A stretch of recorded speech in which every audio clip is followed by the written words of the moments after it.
Вас беспокоит длительный кашель, вы перепробовали различные лечения, но ничего не помогает. Я эндоскопист Ольга Ивановна Букач, рассказываю все об эндоскопии, не только. Подписывайтесь на мой канал.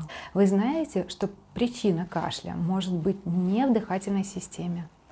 Бывает такое состояние, когда переход из пищевода в желудок до конца не смыкается, и когда вы поели, наклонились или подняли тяжесть, кислота из желудка забрасывается в пищевод, раздражает его слизистую, а также слизистую ротоглотки. И это кислое содержимое может затекать даже в голосовую щель. Это приводит к кашлю. Это состояние называется гастроэзофагеальная рефлюксная болезнь. Как определить, есть у вас это или нет? Нужно пройти эзофагогастро-дуоденоскопию, ФГДС и ГДС, во время которой эндоскопист и сможет выявить эту проблему. Если вы боитесь проходить это исследование, а часто с гастроэзофагеальной рефлюксной болезнью это исследование переносится тяжело, то его можно выполнить в медикаментозном сне. Не бойтесь проходить эндоскопические обследования и будьте здоровы!